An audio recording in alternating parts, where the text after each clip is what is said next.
Morning, Jenna. Hello. Good morning. Welcome to the No Rest for the Vivid podcast. How are you doing today? Yes, good. Well, I'm hot. Other than that, good, thank you. Yeah, we are in the midst of a mini heat wave. I feel like I'm on the Costa del Sol. I know, yeah, it's so hot. Yeah. Is it difficult to work indoors when it's this hot for you? Yeah, I really struggle with the heat. Actually, I get so hot. I've got all the windows open. I'm like not heat acclimatized at all. I think I would just be so much happier if I lived in Iceland or something. I just can't go. Love that. But it's funny though, because last week I was literally wearing a jumper on a couple of days, and then it's like all of a sudden And where it's 24 degrees all the time or more, and then you have to like quickly sort of sort yourself out. On how British are we that we're talking about the weather?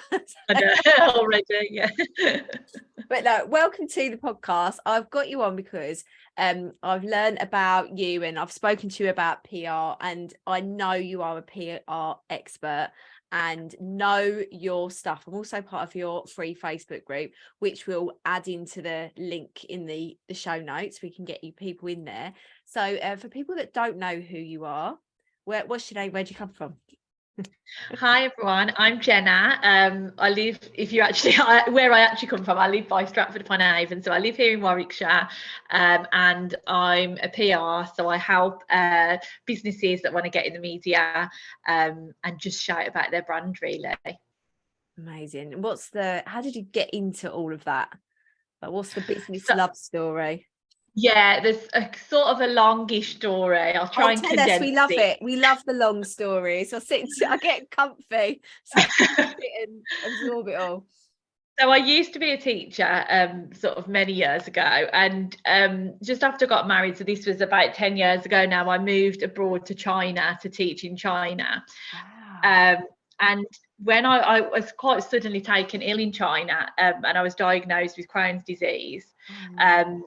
And at the time I was really struggling because obviously I was away from all my family. I had my husband, but I was away from all my family, and obviously I didn't really know anyone in China, and couldn't speak the language. I was absolutely terrible at learning the language. That was on me, really. But and it was just really hard. So I started a blog because I thought I will start a blog and I will sort of talk about having Crohn's, and I'm going to try and still travel and stuff like that. So I will sort of document like trying to live well and still trying to, have a full life.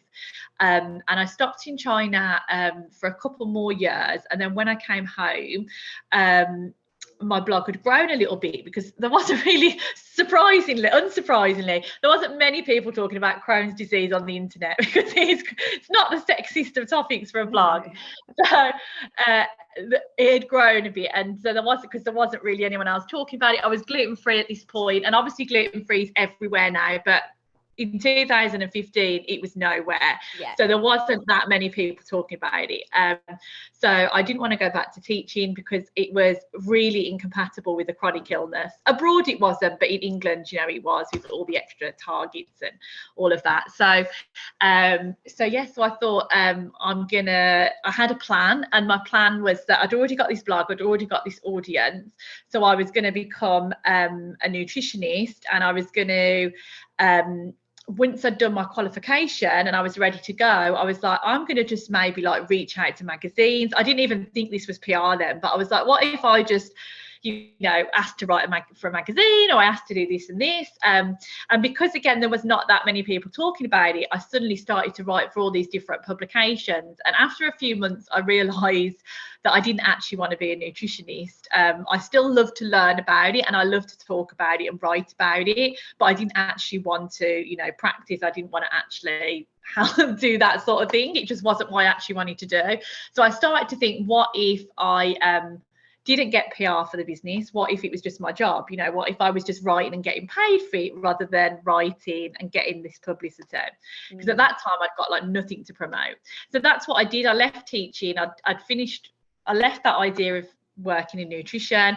I started to write for lots of places, and for quite a few years I was a journalist. And wrote for all sorts of different places, magazines, newspapers, and I loved that. But people started to ask me then, oh, you featured us, how can we get featured again in more places? Or you've wrote this story, how can I do what you've done? How can I write my story? And after I had my son, well, when I was pregnant with my son, I came across this amazing pair of maternity jeans, and she asked me, because I wrote about her, she said, well, can you just like keep doing it? Can you just write for me about me in lots of places? And that's when I was like, oh, okay, this is what PR is. So I started to do PR for them, and I still actually do PR for them now with a different business, because they got loads of press coverage. And I just realised how much I loved it, and it all really grew from word of mouth, really. You know, people recommending me, people seeing the coverage I got for other people, and it just grew and grew and grew. And that's when I decided, you know, to focus on the PR. I still do my writing, but that's when I decided, look, I really like this. People seem to be really happy with the results. Let's sort of go all in, and rather than trying to, like I say, write about myself, help people write about their story and their business. Wow. It's a very long way to get into PR. I should have just done a degree. I did all of these things instead. Oh yeah, but everything's happening exactly as it should, because all of those different experiences wouldn't have, you know, got to where you are. I feel for you with Crohn's. Like there was a point where I got really ill and they thought it might be Crohn's. So I'm there with you, but you know, I've just got a severe wheat intolerance and that's about it. But it must have been horrendous being in, like, because I got first ill in Thailand, and that plane journey home was one of the worst experiences ever. And it's for you to be in China for that long, it must have been dreadful. But it was really hard, but I didn't really know what else to do. You know, like I said, that's my blog really did help me so much, and my blog is still there actually. It's a bit sorely neglected now, but it really did get me through that time. You know, I found so many people from it, just from being online, and that's why I always talk about, you know, just being online and making those connections, because it really got me through that really hard time. You know, I met other people that had lived with Crohn's. You know, I made all sorts. I actually wrote a book about Crohn's, you know, all from just sort of putting my journey online. So it definitely helped make me feel less alone during it. Yeah, because with those kinds of things, it's the support around you, isn't it? And just knowing exactly. Yeah. Exactly. So leaving teach, and I really, again, sympathise with the teaching, because I got ill while I was on maternity leave and then went back to school with being that poorly, and it just made my symptoms so much worse. Yeah. And you know, I was a secondary school teacher. Yeah. And you know, like, you can't leave the classroom if you're unwell. Like, I went back. I remember, like, I had an operation, and they were like, "Oh, can you go back like as a phased return?" But you can't phased return teaching, because you're either with the class of 30 or you're not with the class of 30. You know, and if, like, I remember, like, my dressing coming off and everything in a lesson, and they were like, well, you can't leave the kids. And that's when I just thought, like, I can't do this for the next, you know, how many other years. Wow. What subject did you teach then? English. Your English, right? Yeah. So I thought I was maths. Oh, wow. Core subjects. These hardcore. Core. I used to look at the PE department and just think, shut up. I know, yeah. Don't even talk to us.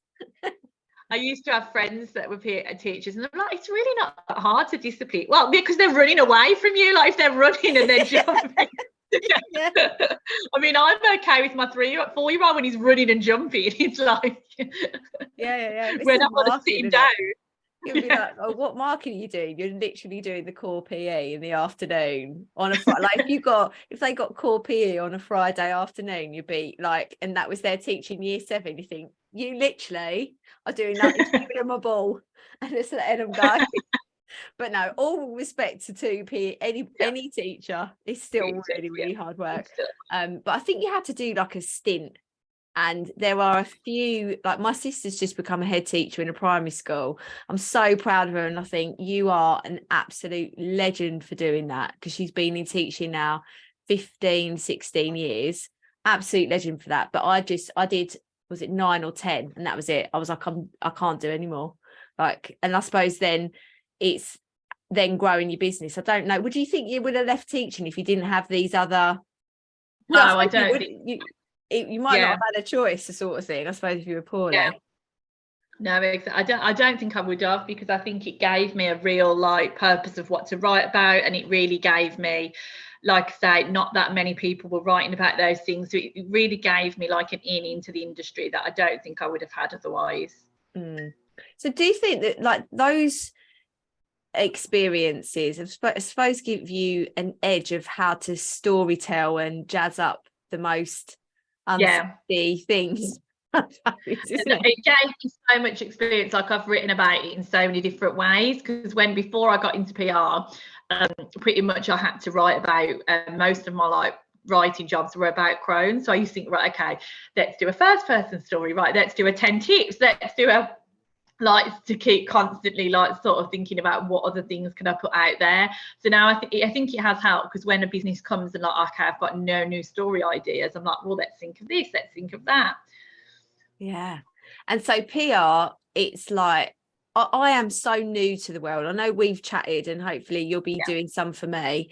And it's sort of like a thing that you hear about, don't you, with like celebrities coming in and something goes wrong.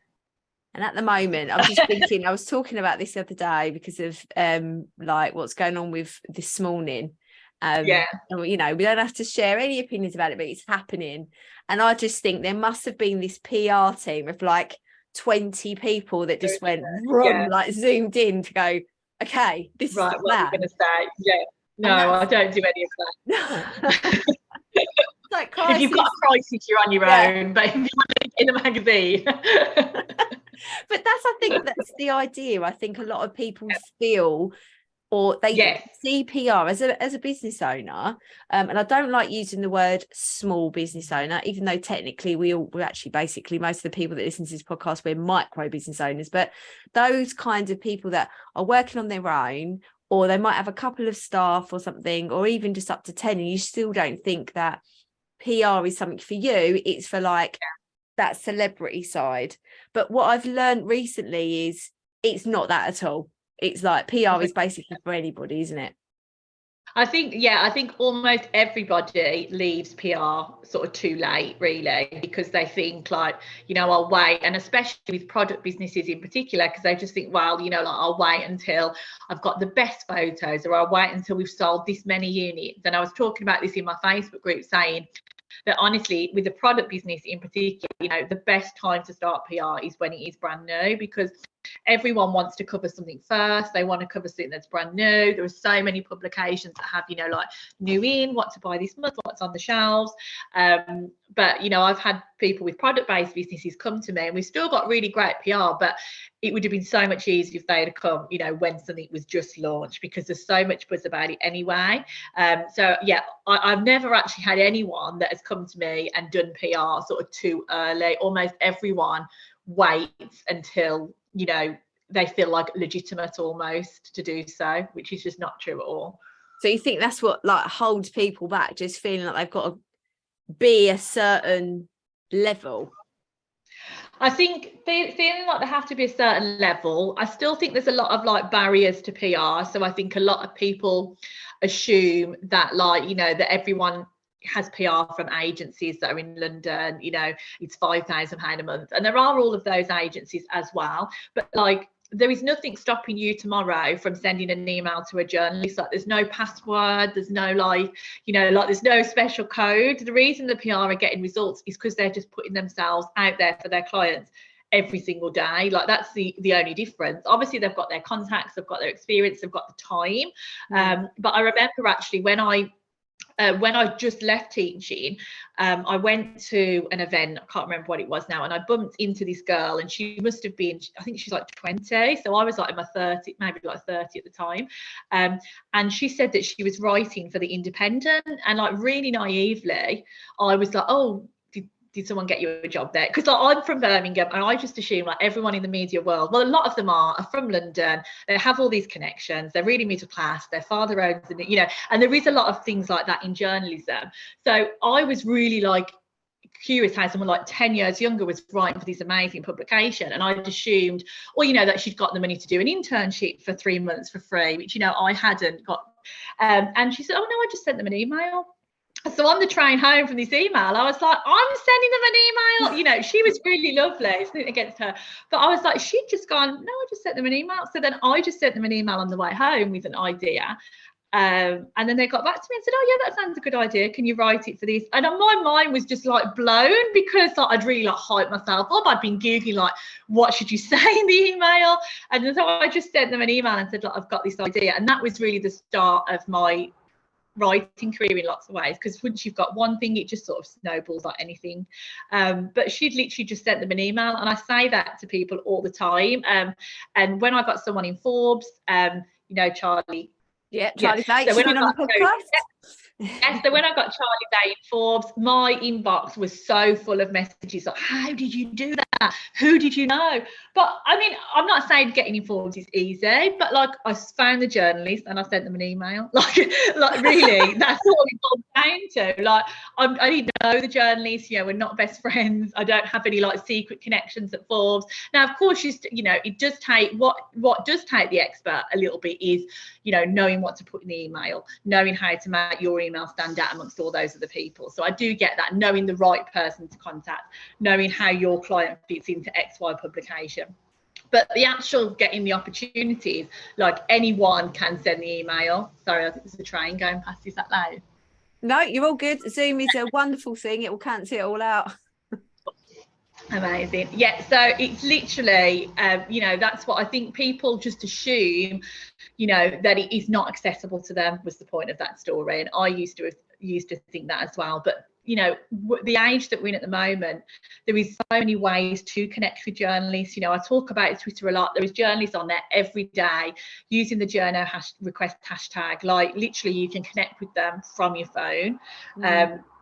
Any magazines that you read will have the best person to contact in. We're on email all the time, but there really is no better time to be more connected with journalists than now, really, because so many publications are moving online as well, so everything is online, so it's sort of easier than ever before to find those contacts. And do you think that it's like sometimes we would feel like, I'm just thinking now, like, one of my coaches set me this target of pitching to people, and she said, like, you're really good at people, and this is why you will be helping me in the future, because I'm just like, this is so much work. But anyway, I know it's like a little mini challenge, because I've got this course coming out, and so I was like, right, she said, you've got to pitch yourself, and then I'm thinking, but why are they going to want to talk to me? And it's having that confidence of doing it. And I just think, right, well, I'm going to find 20 podcasts that I want to be on. Because she said, you're very brave asking people onto your podcast. Like, I will be, like, because I just think, I just want to chat to you, and it's like, it's going to be amazing. And you get my audience, and then you're serving them, and it's all about other people. But where I feel like I get in my own ways, where I'm like, but it's about me. But really, I think of it like this, that I'm helping those journalists out, like, because everything is digital, is it like harder for journalists to actually find the stuff that people want to read on their sites, because we've got Instagram and Facebook, and we can watch it in other places? I mean, this is I had my in-person, we had like an in-person down Monday with some business owners and PR, and this was one of the things that we were talking about there, in terms of, that's the mindset shift that you have to make. You are helping the journalist with your stories. It is not about, look how amazing I am. It's not about, I'm the best. It's about, okay, I think I've got something really valuable that can help the journalists with our story. And that's sometimes a mindset shift, because people just want to promote themselves, they want to talk about their new book or things like that. But you have to realize the journalist at the end of the day needs the stories. Because more things are going online, the turnover of content is obviously so much higher than a couple of years ago, where everything was more in print. You might have an issue a month, you might not even have an issue a month, it might be every quarter. There's only so many pages. With everything going digital, there is more pages to fill, and really the journalist needs to make money for their organization from your content. So if you've got a great story that they know is going to get traffic and readers, then that is going to make the newspaper money, because there's going to be advertisements, those things that we don't even really notice anymore. We tune ourselves out of them, but on every single newspaper are advertisements as we scroll down. If we've got a product and our product is on something like Not on the High Street or Amazon, and they cover it and use an affiliate link, then the not that journalists themselves, but the publication is going to make money from those sorts of things. So actually for the journalists, they need that content, they need the things turning over ultimately to make them publication money, but also reach more of an audience, serve that audience, provide the helpful content, because that's when, like anything, the audience will engage and, you know, sign up for newsletters and social media, and then that's how they monetize all those sorts of things as well. Oh, amazing. I'm just thinking I might have to, I'm getting right. I'm just thinking about you coming into my membership to do a guest expert, because there's so many people in the membership, in the Vivi Club, that are like, they never ever think, oh, I know, like this is, I could do PR, I could get myself somewhere. Like I definitely, you know, I've only started thinking about it because of the other work that I'm doing. But when I used to do Vivid Wire, and we had that conversation, didn't we? You were like, oh, you could go on to them. There's, is it press? Yes, What are they? Yeah, and then you can get your products on there, and it's like home stuff. And I thought, I've known about that for ages, and I've not done anything with it because it is a mindset thing. And I know that a mindset thing for me would be, well, if I'm helping somebody else out, like if I'm helping them with their job, I'll be like, oh, of course, I'll send 20, 30 emails out. But it's that consistency. And I know that's where I just can't keep it up, like emailing all the time. I wouldn't, it's that time pressure, isn't it? Yeah, and a lot of people feel like that, and there are things that can make it quicker as well. You know, like I talk about, like you say, Pressfix is really great if you've got, and Pressloft, if you've got a product-based business, because you could spend a couple of hours uploading the images if you've got like beautiful images like you would, and then every time a journalist is searching something like, you know, blue vase or wall hanging, they could download that image and you get a notification. And it's really passive PR almost, because once you've spent a couple of hours uploading the images, then the work is done. So, you know, I've had clients I've done it for, and then a couple of months later I've got an email saying you're in this magazine, and I'm like, oh, I worked so hard this month to get you in the magazine. And I think, actually, no, I didn't do anything. They just downloaded the image. And then, you know, like obviously it takes time, so like a few months later you get a notification saying you're now in this magazine, which is amazing. So, and also, you know, I talk a lot about, you know, targeted stuff. So, you know, Twitter is great. You know, it would just take you a couple of minutes each day on your phone scrolling through, because you're getting much more targeted requests that you can reply to on Twitter rather than just sort of pitching somewhere out of the blue. So there are things that you can do to sort of save time with it, because not everyone has hours every day. I completely get that. So with there's this, I've heard about this journo request hashtag on Twitter. So most journalists will be on Twitter and they'll use that hashtag, and you can search through, and then you can just literally reply to them on that post. Yeah, you can reply on the post, or sometimes they'll just have an email in the bio. So usually if I can see an email, I will email, just because obviously Twitter just gets lost sometimes, doesn't it? But sometimes you can reply in the bio, but then you can reply to the message, but then sometimes they'll say email me anyway. So if you can just get the email and then quickly fire off an email, that's even better. But what I mean is there's no, you're not spending loads of time researching, because they are all there for you to just scroll through on our phone anyway. So if you have 5 minutes of a morning at 10 o'clock usually, because, you know, to give people time to start working, and that's when the requests start to come in, and find those requests. Sometimes I'll like 5, and then when I've got another 10 minutes, I'll email all of those 5. That's just something really quick that you can sort of build into your day. Yeah, you make it sound so easy, like honestly, you make it, but I know it's not. Like I can't fit, like, as you're saying this to me, I'm like, that sounds so easy. And then part of me is going, yeah, but you won't do it, because it is that mindset. It's the mindset blocks that get you like out of the way. And I know we've spoken about that you've got a course, a PR course for business owners. And when you started delivering it, and this is when we spoke before.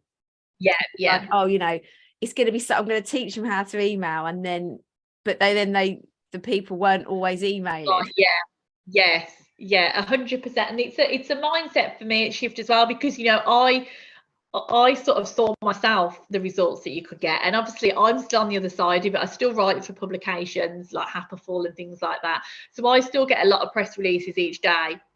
So I also see like the really mundane and like, you know, completely pointless, not small businesses. I'm talking about like, you know, bigger PR agencies send out. And that's when I see someone that's got a story, I'm like, honestly, you don't know the mundane stuff that we get every day as journalists. Like, you've got a really great story. Like, there's absolutely a chance that you can be featured. So I think, yeah, because I see so many emails that people send each day, that aren't great, that when I see someone that has got a really great story, I'm like, you know, I don't think you realise how many different story ideas you've got. So yeah, I think, and that's as well, like those people, the only difference between you and them is they've thought, I'm just going to send the email anyway. So that's what I always say, like, really is only the difference is they've sent the email. And that's the other thing of and I saw a post in your Facebook group before we had that chat about me doing my PR, and you said in that, like, people don't think that they've got a story, and in that post you were like, no one thinks that. Yeah, everyone's got a story. And I said to you, I know I've got a story, but it's everything else. But literally everybody does have a story, don't they, that you can tell. And I think when I say story, people think something dramatic that's happened in my life. So, you know, like when I say story, that can be just something that you're really good at, that you want to share 10 tips. It can be something that happened in your personal life. It could just be the fact that you've created an amazing business. It could be something you've got a really strong opinion on. It doesn't have to be like, you know, I sold all of my belongings and like I'm now a monk or something. That'd be a good story though. But it really can be anything. So I'm not sure if I should always change the word from story to just like idea, because when I say story, people feel like they're really committing like their life story to a journalist, and they're really struggling. And, you know, when I had my in-person days, everyone starts with, oh, I haven't got a story. And then by the end of it, they've got all these great ideas. And I think, yeah, people, it's that imposter syndrome, isn't it? Everyone thinks, you know, we're not interested enough, like we haven't got a great idea. And then when you actually break it down, and as I said, because I see all the people, all the emails that I get every day, I realise you don't realise how great your story is in comparison to a lot of people putting them out, if that makes sense. I love that. Like, you must, I suppose it's again for the journalists as well, the amount of requests that they just think, oh God, go, like, that's boring. And then literally, is it like within like the first sentence that you'll know that something's good? Yeah, and that's what I mean. As well, I talk about like you have to. I think the problem is like people get themselves so hyped up, and then they spend an hour sending that one email because they're like, I'm going to do it right, and then they don't get a reply. So I think, what a waste of an hour. I'm not doing it again. So it is important to say that, you know, like I mean, I get hundreds a day, and I'm not really right for that many places anymore because I do PR. You know, I know people that get, you know, 10,000 a month emails from PRs, the businesses. So it is really a numbers game. So you have to realise that even, I don't say even me in the terms of like, look at me, but I mean, even PRs like me get rejected multiple times a day. You know, we get no replies, we get ghosted, we get, you know, things say, we think we're going to go ahead, and we get so excited and we say no. And that's someone that's doing this as a full-time career. So you are going to get those rejections. But it's the persistence, and like we're talking about, it is that persistence that is a bit harder to instill in people. And I think the only reason I've got it is because, as I say, like I've seen deleting all the emails and then finding the great one. I've seen the businesses that have persisted when I was a journalist and seen the impact that coverage has had on them.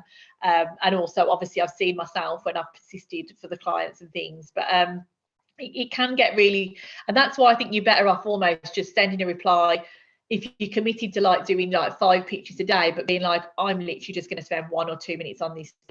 If you don't get any results, then you don't feel as disheartened. Okay, now I can try 20 minutes a day, or now I can try a different approach. But I think what a lot of people do is they go all in for a week and get no results, and then they just panic and think, well, it's me, it's my story, I'll just give up. When really it's just a numbers game, like anything. And once you get the first piece of coverage, it all just gets so much easier. So is it like you have to be prepared to get like 100 no's? I think so. I mean, I don't think you have to.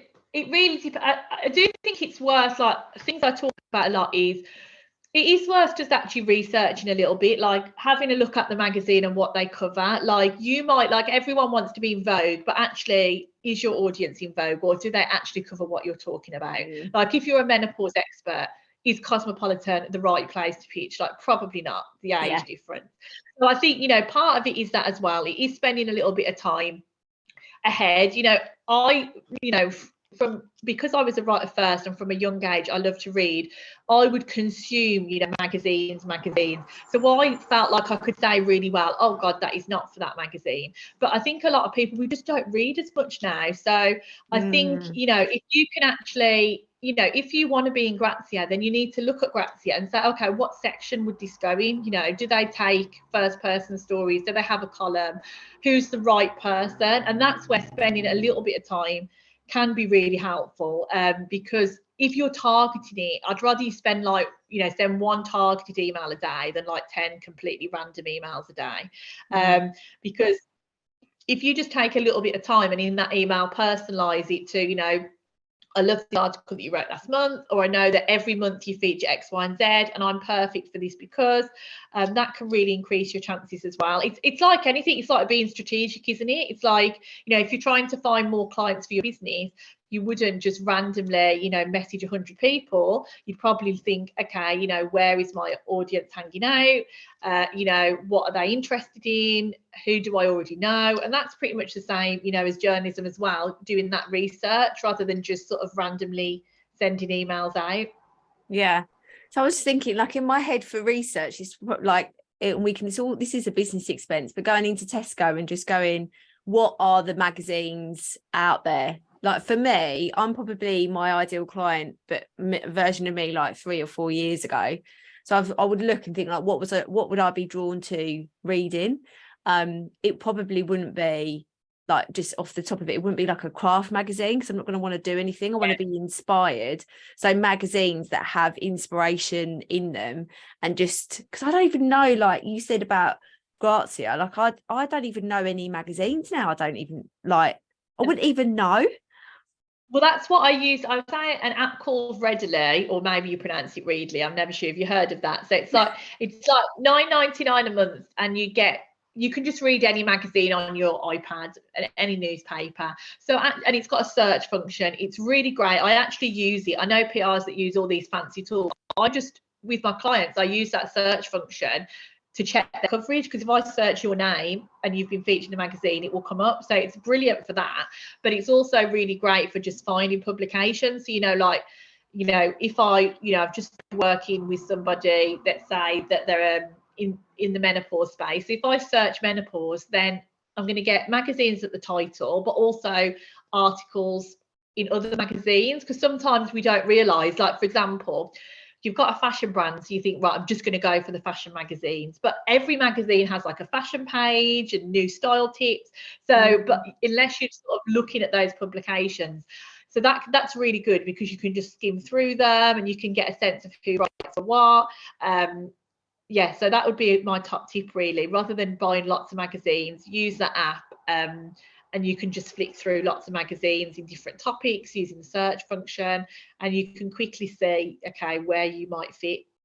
I love that. It's such a good idea, because, and also, is it that it's okay to say, if it was like the menopause article, if you find that kind of thing in different magazines, it's not like, oh well, it's already been written about in that magazine, but you sort of know that how not to pitch about talking about menopause. Is that how it works? Yes.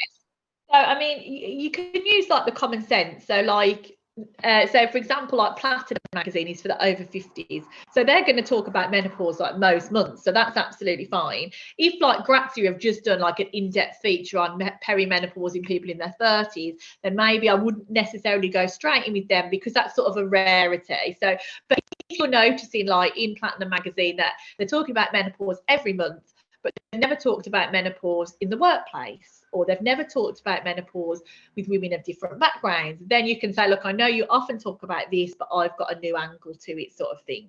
So that's when you can either think about, okay, how do I fit in something existing they do, or how can I offer something different to what they've already done? That makes sense. Yeah, we don't want to pitch the identical idea straight away again, unless, like I say, it's a magazine that's, you know, like the craft magazine. If you see a tutorial, then you can absolutely pitch another tutorial, because they probably have a tutorial every single month. And that's with this app as well, you can look at like back issues. So sometimes I will look at, like, it's June now. I mean, print magazines work 3 months ahead, so probably from July, August they're going to start thinking about Christmas. So I could go and have a look, what did they do last December, and if last December they had X, Y and Z, they're probably going to try and do a similar sort of thing this December. So you can also sort of go through back issues and sort of see, like, for example, summer, if I'd have done this a few months ago, what do they feature in their summer magazines? Will feature more things about like diet and lifestyle, swimwear, and all of those sorts of things. So it can be good as well for like seasonal ideas as well, to give you sort of ideas as to where it might fit in other issues. I love that. That's such a good idea. That's such a good idea. I feel like it's not as much of a beast. Like, I still don't know if I can be persistent with it. I might like another thing you double. can do as well is us talk about setting up Google alerts. So Google alerts, they will just alert you when like a name or a phrase has been used. So the most obvious way I say to do it is for like your own name and your business name, because when you start to get PR, it will let you know. But if you've got something that's quite niche, like when I started to write about Crohn's disease, I would set up a Google alert for Crohn's disease, because every time there was a news article, that gave me something to pitch, gave me ideas for like my social media as well, gave me ideas for upcoming pitches. So you can set that as the sort of keyword, so whatever the keyword for your business is, and it will give you those alerts. And that can also give you ideas. If you notice that actually so many people are talking about this topic this week, then it could give you an idea to pitch. You're amazing. Like, you amount that you know is crazy. And I'm just thinking, like, in such a condensed period of time as well, if you think about it, if you've had this whole other life, like in I say my old life in teaching, and now you're like some PR expert and supporting people in their growth, it must feel like really good to be part of that journey for business owners. Oh yeah, I love it. Because I used to, when I first went sort of freelance, I was doing blogging, because obviously I've got my blog, and I used to do blog content for other people. And I still love blogging, but obviously I could never sort of predict the result. Like, you know, obviously if you've got a really great blog post, you don't know if Google's going to pick it up. You don't know how long we're going to get.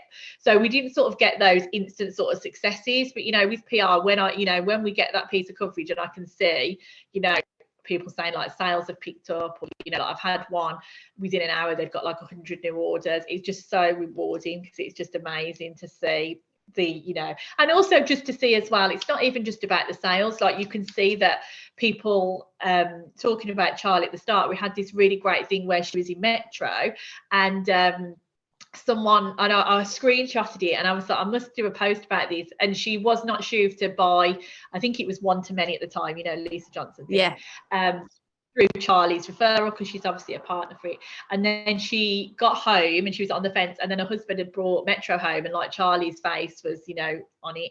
And she said, like, absolutely, that's when I decided, like, this is the right person to work with, this is the right person to support with me, because she's out there shouting about what she's done, she's in this like respected publication.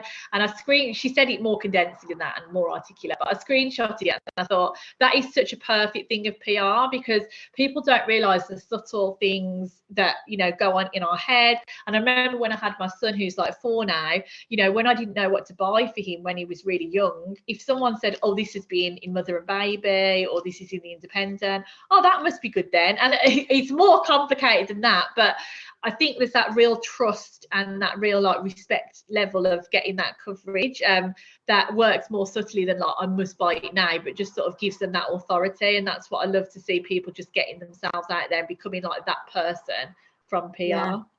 It's like adding in for your bibliography, for if you're doing like your degree, and you have to be like, I've got this point, and then they go, well, you need some evidence to back it up. It's sort of like saying, yeah, exactly. Here you go. Like, I must know what I'm talking about because I'm in this publication.